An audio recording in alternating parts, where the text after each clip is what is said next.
जय श्री राम। मैं issue Harwani Hanumangarh town Rajasthan से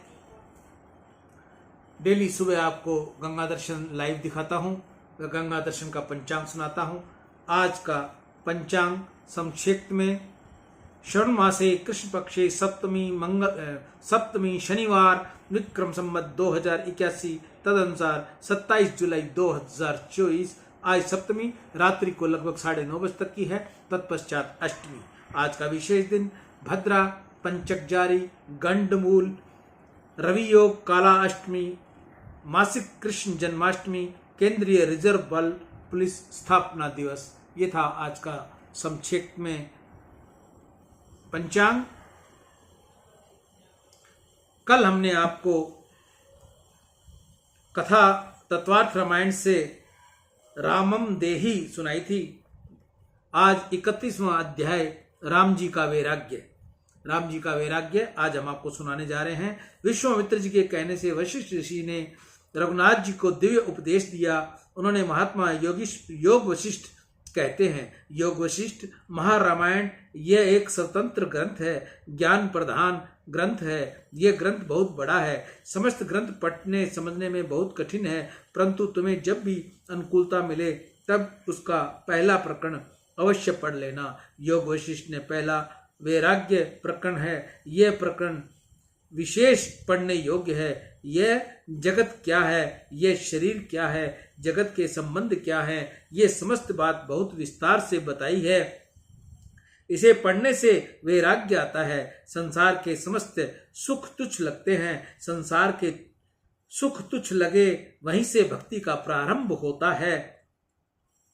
वहीं से जीव प्रभु के मार्ग में आता है। संसार का सुख जिसको मीठा लगता है वह भक्ति बराबर करता नहीं। ज्ञानी महापुरुष गीता और योग वशिष्ठ इन दोनों को ज्ञान के लिए उत्तम ग्रंथ मानते हैं। गीता में नारायण नर को उपदेश करते हैं। वहां योग वशिष्ठ ने प्रभु ने ऐसी लीला की है कि नर नारायण को बोध देता है। नारायण तो नर क्या बोध दे सकता है, ये तो भगवान की लीला है। श्री राम जी ने यह रीति से वशिष्ठ द्वारा जगत को बोध दिया है और सतगुरु की महिमा बढ़ाई है। सतगुरु के हृदय में हमेशा परमात्मा विराजे रहते हैं। सतगुरु जो बोलते हैं वह परमात्मा ही बोलते हैं। सतगुरु ही परमात्मा है। सतगुरु तत्व और ईश्वर तत्व एक है। विश्वामित्र ऋषि की आज्ञा से दशरथ महाराज ने रामचंद्र जी को दरबार में बुलाया। रामचंद्र जी दरबार में पधारे। रामचंद्र जी ने सबका वंदन किया और हाथ जोड़कर खड़े रहे।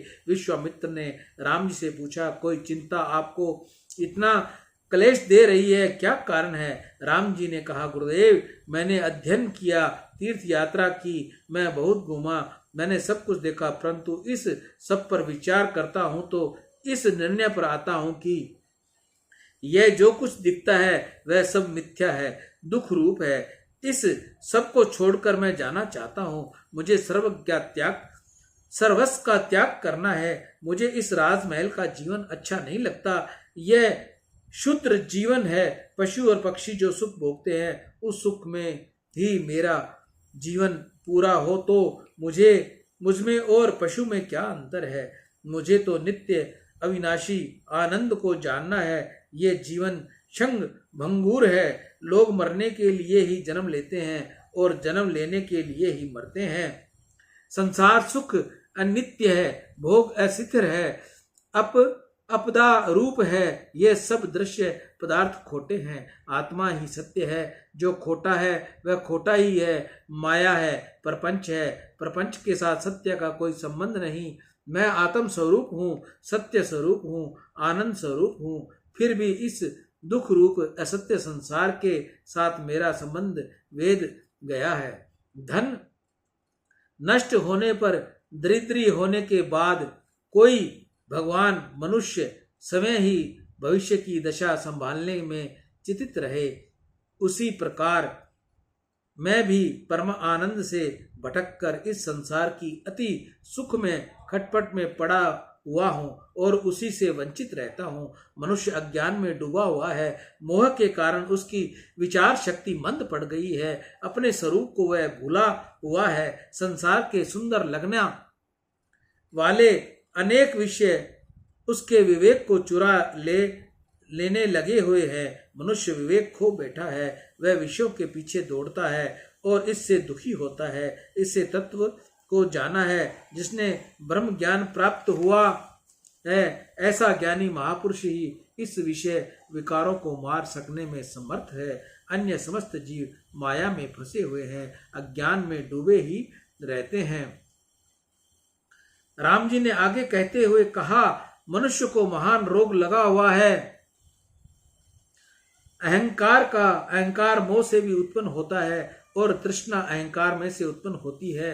अहंकार खोटा काम करता है, पाप कर्म करता है। अहंकार से संसार उत्पन्न हुआ है। देहाभिमान अनेक आपत्तियों को सर्जन करता है। अहम मन को अशांत करता है, मन को बिगाड़ता है। अभिमान सबको त्रास देता है, सबको रुलाता है। ममता मर जाती है, परंतु अहंकार जल्दी मरता नहीं। मैं हूं ऐसा देही अभिमान भी संसार के सब विषयों में, सब संबंधों में आसक्ति उत्पन्न करता है। इस आसार संसार में अहंकार रहित होकर रहना ही सार है। गुरुजी, मैंने अब ये अहंकार वृत्ति छोड़ दी है। मैं राम नहीं, ये शरीर भी नहीं, मैं नहीं, मुझे कोई इच्छा वासना नहीं, मुझे कोई आसक्ति नहीं। संसार में सभी प्राणी मेरे समान ही है। मेरी अब शक्ति से एकांत में बैठे रहने की इच्छा है। मैं मन की शांति चाहता हूँ। यह मन बहुत अशांत है, अतिशय चंचल है। सुख दुख मन ही लाया करता है। मन विषयों में भटका रहता है। यह स्थिर रह सकता नहीं। यह धन के पीछे दौड़ता है और धन मिल जाए तो उससे उसे संतोष प्राप्त होता नहीं और वह अन्य किसी भोग पदार्थ का विषय की तरफ दौड़ जाता है। मन कूद फांद करता ही रहता है। इस प्रकार चारों तरफ दौड़ ही करता है। मन को तनिक भी शांति नहीं। मन अनेक तरंगे लिए करता है। मन मोह प्राप्त करता है, क्रोध करता है, लोभ करता है, कामना करता है, आसक्ति करता है, देश करता है, अनेक प्रकार की चिंताएं करता है। वह क्षण में सुख पाता है, क्षण में दुखी हो जाता है। इस मन को वश में रखना बहुत कठिन है, असंभव जैसा है। जिस प्रकार पक्षी मांस के ऊपर झपटा मारता है, उसी प्रकार चित्त विषयों के ऊपर झपटा मारता है। बालक को यदि खिलौने दो तो वह अपने चिर दिनों के अभ्यास को एकदम छोड़ देता है और खिलौने में तन में बन जाता है। इसी प्रकार मन भी विषय मिलते ही अनेक दिनों से अभ्यास किए हुए शुभ कर्मों को, सत्कर्मों को छोड़ देता है। मन इंद्रियों का गुलाम है। इंद्रियों को राजी करके रखने में निमित्त यह भोगों के लिए भटकता है। इंद्रियों के गुलाम बनो नहीं, इंद्रियों के तुम मालिक हो, मालिक ही बने रहो। इंद्रियों को भोग जुटाओ नहीं, इंद्रियों को वश में रखो। इंद्रियों को वश में रखने के लिए दो उपाय हैं। ज्ञान मार्ग कहता है इंद्रियों के साथ झगड़ा करो, इंद्रियों को मारो। भक्ति मार्ग कहता है इंद्रियों को मारो नहीं, इंद्रियों को समझाकर उसको प्रभु के मार्ग में लगाओ। भक्ति रस से उसका पोषण करो। इंद्र रूपी पुष्पों को प्रभु को अर्पण करो। ज्ञान मार्ग अत्यंत कठिन है। योगी को प्राणायाम, प्रत्याहार आदि में बहुत कष्ट होता है। साधारण मनुष्य के लिए भक्ति मार्ग बहुत सरल है।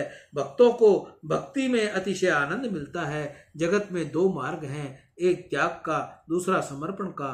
त्याग मार्ग में जो न जा सके उसके लिए समर्पण मार्ग है। मन ही जीव को बंधन में रखता है।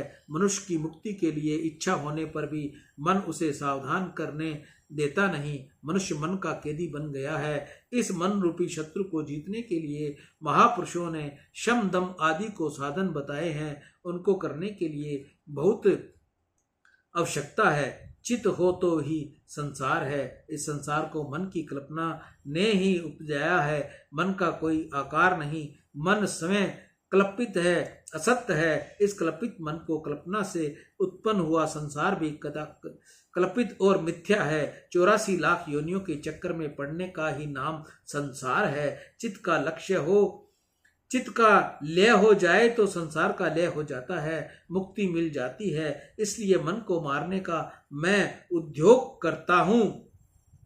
इस मन को तृष्णा बहुत अहंकार होती है।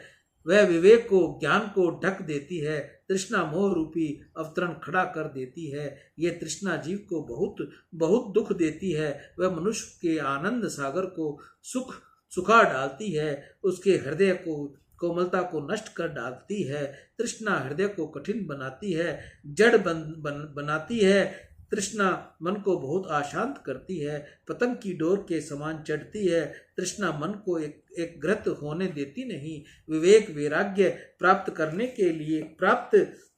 के उत्साह को वह नष्ट करती है। तृष्णा ठगनी है, मनुष्य को ये ठगती है। तृष्णा मन को दुख देती है, व्याधि और उपाधि देती है। इसके उपरांत भी मैं सुख देती हूँ ऐसा बताती है। मनुष्य की बुद्धि तृष्णा रूपी जाल में फंस गई है और इस कारण से वह प्रभु चरण में पहुंचने में असक्त है। तृष्णा मंगलकारी है, अमंगलकारी है, अतिशय भयंकर है, काली राक्षसी है। वह मनुष्य का हृदय पकड़कर खा जाती है, उसके ज्ञान का विनाश करती है, उसके आनंद को उखाड़ कर फेंक देती है। तृष्णा मनुष्य को शोकग्रस्त और भयग्रस्त बनाती है। तृष्णा पल भर में मनुष्य को समझदारी को उड़ा फेंकती है, मनुष्य को भी पथ भ्रष्ट कर देती है। तृष्णा उत्तम मनुष्य को ही तिनके के समान हल्का कर डालती है। तृष्णा एक स्थान पर स्थिर रहती नहीं और कभी तृप्त होती नहीं।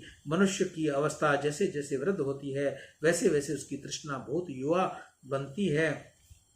मनुष्य ऐसा समझता है कि भोग भोगने से मन शांत होगा, तृष्णा तृप्त हो जाएगी, पर भोग भोगने के पश्चात उसकी समझ में आता है कि शांति मिली नहीं। भोग भोगने से मन अशांत होगा, यह केवल भ्रम है। भोग भोगने से वासना बढ़ती है, इंद्रियां शांत होती नहीं। इंद्रियां क्षणिक सुख देती नहीं, पीछे दुख में धकेल देती हैं। इंद्रियां नित्य नया नया विषय मांगती हैं। जीभ रसा स्वाद की तरफ खींचती हैं। आंखें सुख मांगती हैं। त्वचा स्पर्श सुख चाहती है। कहीं शांति नहीं, कहीं भी तृप्ति नहीं। राम जी कहते हैं तृष्णा ही विषय वासना है। वासना रूपी डोरी से इंद्रिय विषयों में बंधी हुई आसक्त हुई है। विषयों में आसक्ति का ही नाम बंधन है और विषयों का त्याग, विषयों को वैराग्य, इसी का नाम मोक्ष है। वासना रूपी डोरी से जीव को गांठ इस संसार के साथ बंधी हुई है। इस गांठ को खोलना है। बुद्धिमान पुरुष तृष्णा को विवेक से नष्ट करते हैं। तृष्णा का नाश हो पाए तभी ये जीव अपने वास्तविक स्वरूप में, ब्रह्म स्वरूप में स्थित होता है। मुझे अब कोई भी तृष्णा नहीं। मेरा मन अब इस राज वैभव से, इस धन संपत्ति से पृथक हो गया है। धन बहुत अनर्थ करता है। लक्ष्मी मोह उत्पन्न करती है, मोह को पुष्ट करती है और राग देश को बढ़ाती है। अनेक प्रकार की चिंताएं और विकारों को खड़ा करती है। लक्ष्मी चंचल है, अस्थिर है, अचानक दुर्दशा में फेंक देने वाली है। करोड़पति एक घड़ी में ही बिना कोड़ी वाला हो जाता है। धन संपत्ति पाप किए बिना प्राप्त होती नहीं। धन संपत्ति पाप किए बिना प्राप्त होती नहीं। लक्ष्मी का मोह पाप करवाता है, सत्कर्म का नाश करता है, मनुष्य के मन को बिगाड़ता है, उसके हृदय को कठिन बनाता है, जड़ बनाता है। अनेक बार धन सुख की अपेक्षा दुख ज्यादा देता है। जिसकी भोग में आसक्ति है उसका शरीर ठीक रहता नहीं। भोग शक्ति तन को बिगाड़ती है, द्वय शक्ति मन को बिगाड़ती है। महापुरुषों का मन ही मानव सद्गुणों से संपन्न है। जिसका मन शुद्ध है वही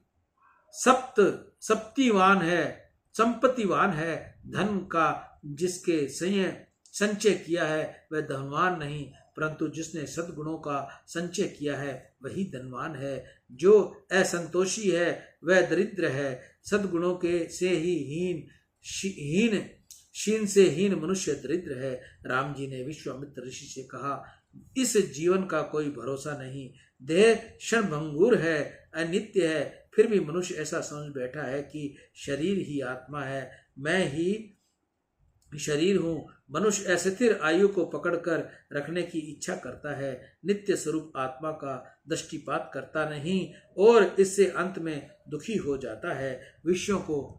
विषयों में जिसको आसक्ति है उसका ज्ञान भी भार स्वरूप है। अविवेक को शास्त्र भार रूप बनाते हैं, अशांत मनुष्य को मन भार स्वरूप बनाता है, आत्मा को जानता नहीं उसके लिए शरीर भी भार स्वरूप बनता है। ये तो पशु पक्षी भी जीवित रहते हैं, परंतु जिसने अपने मन को मारा है उसका ही जीवन है। मनुष्य देह पाकर जो साधन करता है, जो जन्म मरण के चक्कर में छूटने का पुरुषार्थ करता है, उसका जीवन सफल है।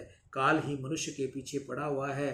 भोग से अनेक रोग होते हैं। भयंकर रोग मनुष्य के शरीर को निरंतर चूसा करते हैं। बिल्ली जिस प्रकार चूहे को निगल जाने के लिए ताक में रहती है, उसी प्रकार काल मनुष्य को निगल जाने को ताका करता है। काल दुख देता है, काल जवानी को गलाकर वृद्ध अवस्था देता है, काल अंत में मृत्यु देता है। दुखपूर्ण असिथर क्षण भंगु मृत्यु के पात्र के समान ये देह अत्यंत तुच्छ है। इसके जैसा तुच्छ जगत में दूसरा कोई नहीं है। अनेक जन्मों से काल जीव को मारता आया है। काल पकड़ता है तब उसकी पकड़ में कोई छुड़ा सकता नहीं। पत्नी पुत्र सगे संबंधी कोई भी काल की पकड़ से मनुष्य को बचा सकता नहीं। काल की पकड़ से वही छूटता है जिसे ब्रह्म ज्ञान है, जिसे परमात्मा का दर्शन हो जाता है। सियावर राम जय जय राम, मेरे प्रभु राम जय जय राम। आज राम जी का वैराग्य, इस कथा का हम यहीं विश्राम करेंगे। हमने ये विचार किया है कि कथा जितनी संक्षेप में थोड़ी और छोटी बताओ तो ज़्यादा लोग देखेंगे, ज़्यादा लोगों को इसका ज्ञान होगा। लंबी कथा करने पर समय आदमी के पास बहुत कम है, इसलिए लंबी कथा नहीं सुन सकते। इसलिए आज से मैंने ये सोचा है कि कथा का विश्राम 10 से 15 मिनट के बीच में ही दिया जाए तो बहुत अच्छा है। जय श्री राम। मैं ईशु हरवानी, हनुमानगढ़ टाउन, राजस्थान से। राम।